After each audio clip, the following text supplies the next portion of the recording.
Hello guys, welcome to my YouTube channel CSE affairs.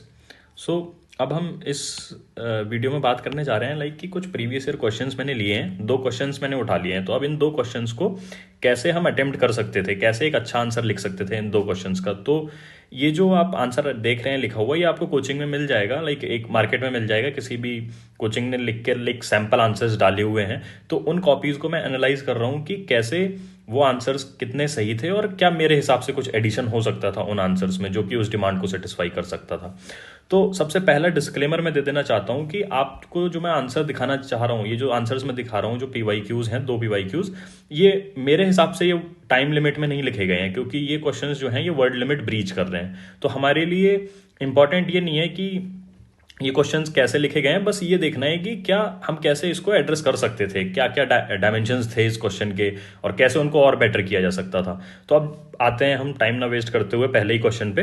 तो अब आप देखो पहले क्वेश्चन में क्या पूछा गया है। Explain the causes and effects of coastal erosion in India, what are available techniques for coastal management, techniques for combating this hazard. अब इसमें आप देखो सबसे पहला काम आपको क्वेश्चन देखते होना चाहिए कि क्या क्या डायमेंशंस पूछे गए हैं वो पता कर लें। तो सबसे पहला क्या है, कॉजेज पूछा गया है, इसमें इफेक्ट्स पूछा गया है और फिर कोस्टल मैनेजमेंट टेक्निक्स पूछा गया है। तो सिर्फ 3 डायमेंशन ही पूछे गए हैं। तो ठीक है, ये आपने पता कर लिया। तब आपको पता लग गया आपके आंसर में क्या होना चाहिए, इंट्रो और कंक्लूजन तो होगा ही, उसके अलावा बस ये 3 डायमेंशन होंगे। तो इंट्रोडक्शन अब आप कर रहे हो तो आप कुछ कोस्टल इरोजन से रिलेटेड इंट्रोडक्शन लिख सकते हो, सिर्फ यही नहीं जो इन्होंने लिखा है, लेकिन आप कुछ भी लिख सकते हो यहाँ पे। ठीक है, कि कोस्टल इरोजन में आप लिख सकते हो कि IPCC का कहना है कि सी लेवल राइज हो रहा है, उसके चलते कोस्टल इरोजन बढ़ेगा, क्योंकि इंडिया में 7500 किलोमीटर लॉन्ग कोस्ट लाइन है। तो ये हमें वल्नरेबल बना रहा है कोस्टल इरोजन के, ये 7500 किलोमीटर लॉन्ग कोस्ट लाइन। तो इस तरह आप एक बेसिक इंट्रो लिख सकते हो। ये इंट्रोडक्शन बहुत ज़्यादा वर्ड्स में लिखा गया है, आप इसको थोड़ा छोटा कर सकते हो, 4 लाइन का इंट्रो लिख सकते हो बस। उसके बाद आप एक इसमें डेटा से सब्सटेंशिएट कर दो मेरे अकॉर्डिंग कि वेस्ट बंगाल जो है इरोजन सफ़र किया है उसने 1990 और 2018 के बीच में 60.5%। तो अब आपने सब्सटेंशिएट कर दिया कि मतलब कोस्टल इंडियन कोस्ट में जो हो रहा है कोस्टल इरोजन हो रहा है, और वो वेस्ट बंगाल के एग्जाम्पल से आपने दिखा दिया। अब फिर ये इंट्रो खत्म होते ही आपने देखा कि अगला डायमेंशन पूछा है कि कॉज क्या है और इफेक्ट्स क्या है। तो कॉजेज में आपने दिखा, आप इसको तोड़ दो उसमें कि नेचुरल कॉज क्या है और एंथ्रोपोजेनिक कॉज क्या है।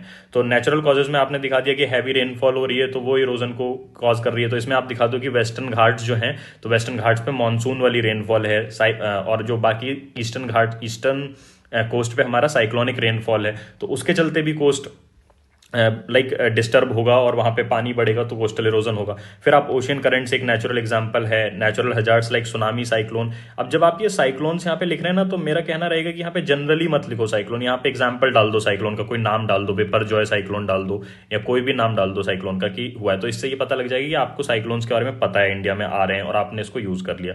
फिर आप लिखोगे सी लेवल राइज। तो सी लेवल राइज जब आप लिख रहे हो ड्यू टू मल्टीपल रीजन, तो अगर यहाँ पे आपको कोई रिपोर्ट याद है कि जो बाई 2100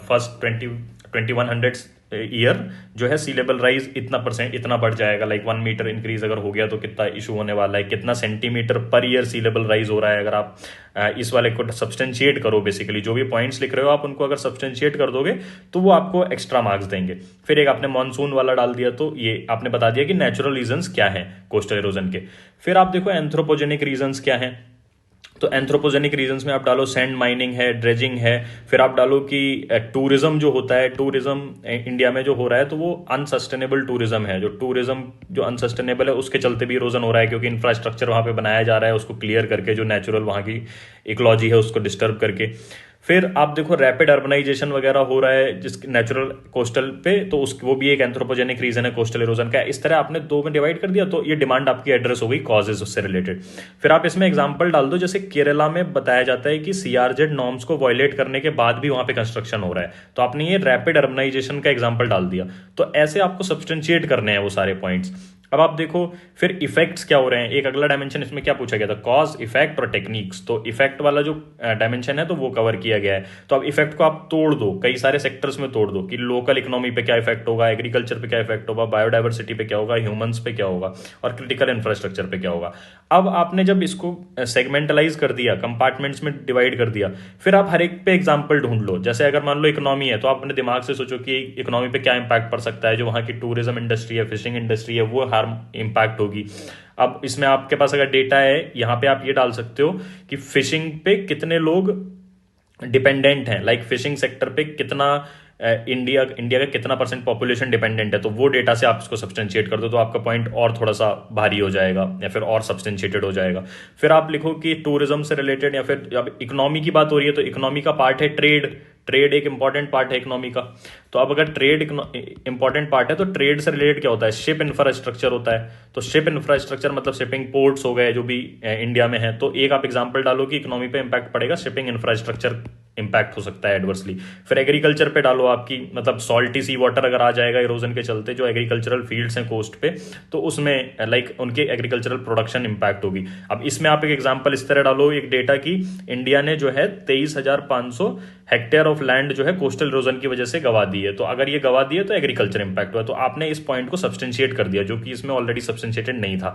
तो इससे क्या हुआ कि आपका आंसर और थोड़ा सा सब्सटेंशिएटेड हो गया। फिर आप बायोडाइवर्सिटी की बात कर रहे हो तो इसमें एक जनरल पॉइंट कुछ भी लिखो कि ये हो जाएगा, उसके बाद एक एग्जांपल के साथ सब्सटेंशिएट करो कि ओलिव रिडले टर्टल जैसे हैं तो वो एडवर्सली इंपैक्ट हो रही हैं। तो इस तरह आपने इस पॉइंट को भी सब्सटेंशिएट कर दिया। फिर से ऐसे ही क्रिटिकल इंफ्रास्ट्रक्चर का पॉइंट डालो कि ऑफशोर ऑयल यूनिट्स हैं, शिपिंग इंफ्रास्ट्रक्चर है, जो भी हमारे सिक्योरिटी पर्पज से जो इंफ्रास्ट्रक्चर बनाया गया है मैरीटाइम सिक्योरिटी पर्पज से, वो सारा इंपैक्ट होगा। तो वो एग्जांपल्स आप इसमें डालो। फिर हम आते हैं थर्ड डायमेंशन पे कि थर्ड डायमेंशन क्या है, कोस्टल मैनेजमेंट टेक्निक्स।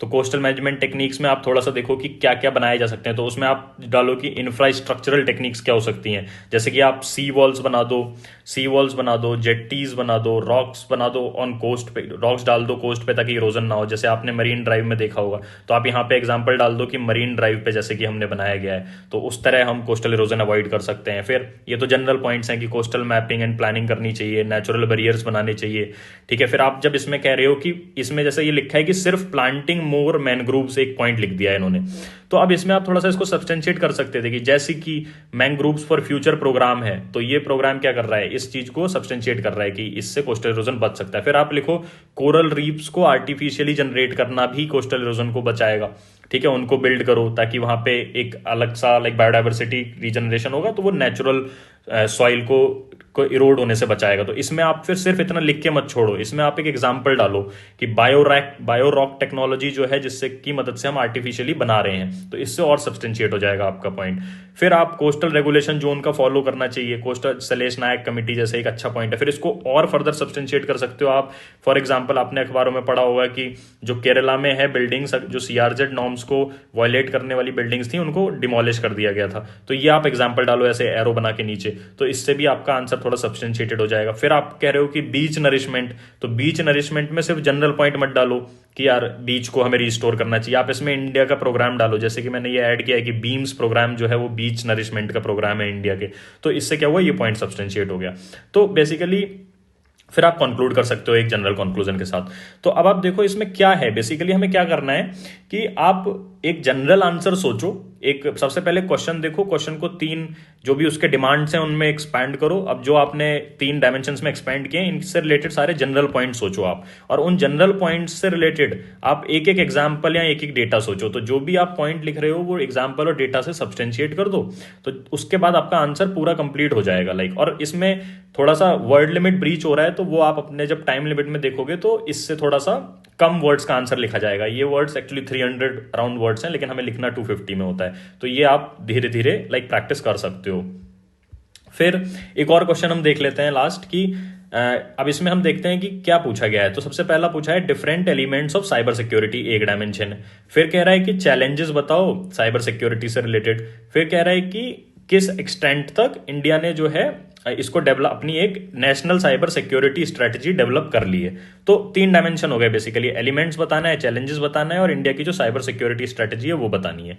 तो अब आप इसमें देखो कि अब इसमें एक्सटेंट पूछा है, ठीक है, तो एक्सटेंट पूछने का मतलब है कि जो साइबर सिक्योरिटी स्ट्रेटजी है उसके थोड़े से लिमिटेशंस बता देना बाद में, 3-4, तो 4 डायमेंशन हो गए टोटल। तो अब आप इसमें देखो जब आप लिख रहे हो तो सबसे पहला इंट्रो कर दो आप साइबर सिक्योरिटी से रिलेटेड। तो जब साइबर सिक्योरिटी से रिलेटेड आप इंट्रो करोगे तो उसमें आप लिखो कि जैसे इन्होंने लिखा India is a 5th most vulnerable country, इसमें आप और डालो कि जैसे एनसीआरबी का एक डेटा उठाओ जो कि मैंने ढूंढा था कि उसमें लिखा था कि 50,000 प्लस साइबर क्राइम्स हुए इंडिया में 2021 में। तो ये बताता है कि इंडिया का साइबर सिक्योरिटी का इशू कितना बड़ा है, लाइक अगर इतने क्राइम्स हो रहे हैं। तो ये आपने इसको थोड़ा सा सब्सटेंशिएट कर दिया इस पॉइंट को कि यार हमें जो है है साइबर सिक्योरिटी क्यों इंपॉर्टेंट है। फिर आपने एलिमेंट्स पे गए, तो एलिमेंट्स आपने, ये तो स्टैटिक पार्ट है कोर जो हम पढ़ते हैं कि साइबर सिक्योरिटी किस किस कॉन्स्टिट्यूएंट पार्ट से मिलकर बनी है। तो जैसे नेटवर्क सिक्योरिटी एक है, डेटा सिक्योरिटी है। तो डेटा सिक्योरिटी में जो आप लिख रहे हो तो वहां पे जजमेंट मेंशन करो कि यार राइट टू प्राइवेसी का वायलेशन होगा, डेटा सिक्योरिटी अगर नहीं प्रोवाइड करेंगे तो जजमेंट लिख दो ब्रैकेट में, तो ये ऐड कर देगा एक्स्ट्रा। फिर एप्लीकेशन सिक्योरिटी की अगर बात हो रही है तो एप्लीकेशंस में फिर आप यहाँ पे लिखो कि जैसे कोई भी एप्लीकेशन टारगेट हो जाता है, वहां पे आपका किसी भी मालवेयर के थ्रू टारगेट कर देते हैं एप्लीकेशन को, जैसे कि व्हाट्सएप के थ्रू पिगासस, जो हम लोगों ने केस पढ़ा था कि पिगासस में जो चीज हो रही थी वो व्हाट्सएप के थ्रू वो लोग सर्विलेंस कर रहे थे। तो व्हाट्सएप एक एप्लीकेशन है, तो कैसे एक एप्लीकेशन एक पर्टिकुलर मालवेयर स्पाईवेयर के थ्रू टारगेट किया गया और उससे कि आपकी प्राइवेसी इशू आया या फिर एप्लीकेशन सिक्योरिटी का इशू आया। तो इस तरह आप अपने आर्ग्यूमेंट को सब्सटेंशिएट करो, ये एक्स्ट्रा मार्क्स आपको देगा। फिर एंड पॉइंट सिक्योरिटी एक इसका एलिमेंट है। फिर यूजर एजुकेशन, अब यूजर एजुकेशन की जब आप बात कर रहे हो तो यहाँ पे आप सिर्फ जनरल पॉइंट मत लिखो, यहाँ पे आप एक रिपोर्ट से सब्सटेंशिएट करो। अब वो रिपोर्ट जैसे मैंने इसमें ऐड की है कि डिजिटल लिटरेसी इंडिया में सिर्फ 10% है, ये डिलॉयट रिपोर्ट ने बोला है। तो अब आपने बताया कि यूजर एजुकेशन जरूरी है, एक इंपॉर्टेंट पॉइंट है और इंडिया में समस्या है इसकी। फिर आप इसमें चैलेंजेस में जनरल पॉइंट्स लिखो कि डिजिटल एजुकेशन है, तो डिजिटल एजुकेशन में ये रिपोर्ट से सब्सटेंशिएट करो कि क्या इशू है। फिर कॉस्ट इन्वॉल्व ज्यादा है, टेररिज्म और साइबर वॉरफेयर जब आप लिख रहे हो तो आप इसमें एक एग्जांपल डालो कि क्रिटिकल इंफ्रास्ट्रक्चर जो आर्मी का है साइबर सिक्योरिटी वाला, वो अटैक हो सकता है। तो ये एक चीज आपने सब्सटेंशिएट कर दिया। फिर आप डालो कि लॉ एनफोर्समेंट एजेंसीज को रिलेटेड इश्यूज है कि मतलब जो नई टेक्नोलॉजी जो है वो बढ़ रही है लेकिन अभी उनमें कैपेसिटी बिल्डिंग की कमी है लॉ एनफोर्समेंट एजेंसीज में, क्योंकि अभी वो लाइक ओल्ड टेक्नोलॉजी से रिलेटेड है, मतलब वेल एक्वेंटेड हैं, अभी वो नई टेक्नोलॉजी को नहीं जान पाए हैं अच्छे से। तो इस तरह आप साइबर सिक्योरिटी के अपने चैलेंजेस भी लिख दिए।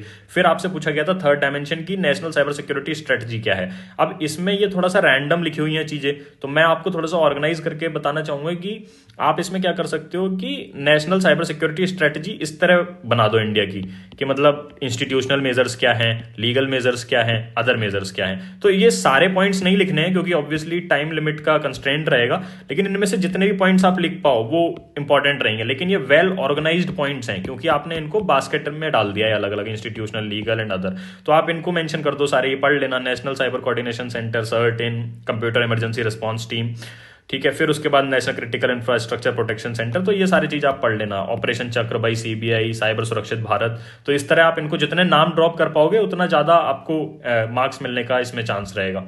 फिर आप देखो, अब उसमें पूछा था कि टू व्हाट एक्सटेंट, ठीक है, तो इसको थोड़ा सा आप डिटेल में नहीं, थोड़ा सा कम लिख सकते थे, लेकिन टू व्हाट एक्सटेंट लिखने के लिए आपको इसके थोड़े से लिमिटेशंस भी बताने पड़ेंगे कि क्या उसमें जो साइबर सिक्योरिटी है उसमें लिमिटेशंस क्या है। तो 2-3 पॉइंट उसमें लिख दो तो ये ओवरऑल कॉम्प्रिहेंसिवली एड्रेस हो जाएगा आंसर। अब आप देखो फिर एक वे फॉरवर्ड में लिख सकते हो, हालांकि ये वर्ड लिमिट फिर से मैं बताऊंगा कि ब्रीच की गई है, तो क्योंकि और ये टाइम लिमिट में नहीं लिखा गया है आंसर। तो अगर आपका आंसर ऐसा नहीं लिखा जा रहा है तो ये बहुत नॉर्मल बात है, क्योंकि किसी का भी आंसर एक्चुअल एग्जाम में ऐसा नहीं दिखेगा, ठीक है, क्योंकि ये सिंस बिना टाइम लिमिट को लगा के लिखा गया इसलिए ऐसा दिख रहा है। तो इसमें से अगर आपने 2-3 पॉइंट भी वे फॉरवर्ड में लिख दिया, डायरेक्ट कंक्लूड भी कर दिया, क्योंकि इस क्वेश्चन में ऑलरेडी आपको 3-4 डायमेंशन पूछे जा चुके हैं, तो वे फॉरवर्ड की जरूरत कुछ है नहीं खास, तो आप सीधे कंक्लूड कर सकते थे। तो ये इस तरह के आंसर्स आप लिख सकते हो, ट्राई कर सकते हो लिखने का, और इसी तरह आप मतलब हर आर्ग्यूमेंट को अपना जो भी दे रहे हैं उसको सब्सटेंशिएट करने की कोशिश कीजिए एग्जाम्पल से, डेटा से, और सोचिए जनरल पॉइंट सोचिए। लेकिन अगर आपको स्पेसिफिक पॉइंट याद भी नहीं आ रहे हैं, लेकिन उन पॉइंट्स को सब्सटेंशिएट करने पे ज्यादा ध्यान दीजिए कि उनको क्या मैं किसी डेटा से या किसी केस स्टडी से या मैं किसी एग्जाम्पल से सब्सटेंशिएट कर सकता हूं या कर सकती हूं, तो ये बहुत अच्छा होगा। सो आज के वीडियो में यही मैं बात करना चाह रहा था कि कैसे हम एक अच्छा आंसर लिख सकते हैं और कैसे हम अटेम्प्ट कर सकते हैं लिखना। तो आप ये स्ट्रैटेजी अप्लाई कर सकते हैं, और अगर ये हेल्पफुल होती है तो आप इसको कंटिन्यू कर सकते हैं। ओके गाइज, सो इस वीडियो में इतना ही। Thank you, all the best.